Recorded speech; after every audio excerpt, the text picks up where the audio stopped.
Today is 15th January 2026. We are into Mulani Vadgaon village of Pathan Tehsil. We are on the back side of the Nath Sagar Reservoir, particularly the Jaipati Dam. Uh, Today we are into such a plantation where the type of soil is, can say, medium to, can say, largely highly drained soil, water soil. So where the water requirement of the soil is more, right? As it is on the backwater, there is no shortage of the water. They can go for the open watering as well as for the drip irrigation, right? So there was little confusion in the farmer's mind. So we visited this plantation today, and we are going for management of this plantation. Now, if you look at this plant, in the mid of the January, there is no proper stress in this, right? So until unless there is proper stress, we cannot go for the flowering. Now we can go for the flowering, but again the desired flowering doesn't occur. So what we will do is, in coming 10 to 15 days, as very specifically in 10 days, we'll try to have a better stress into this plantation. We'll apply some of the sprays which are required, right? And after going for the proper spray, once the stem is properly developed, once the eyes are properly developed, then we'll go for the watering of this plantation. Probably by the 25th of the January, we'll go for watering, and this year we'll go for open watering. Right. So we'll have around 2 to 3 feet furrow in between. So the first watering will be from that furrow, and then in the first watering there will be three stages.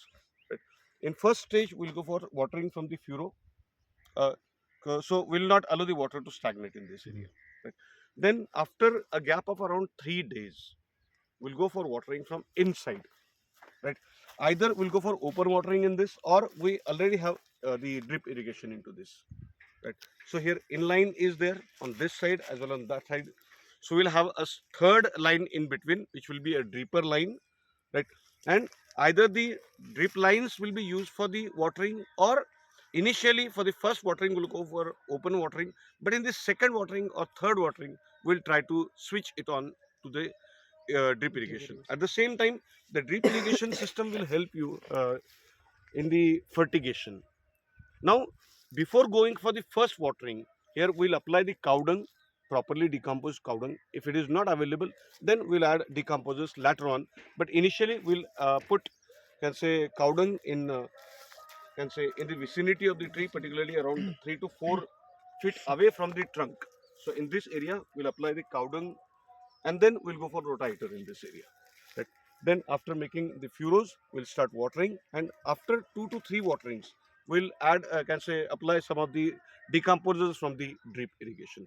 Right. So whatever decomposing requirement is there, that will be there. At the same time, here we'll go for some of the nutrient uptaking capacity, to enhance the nutrient uptaking capacity. We'll go for some of the solubles into the drip irrigation, so that whatever fertigation will be done in this, those fertilizers will be uptaken by the plants easily, because in the flowering season uptaking of the nutrients is essential.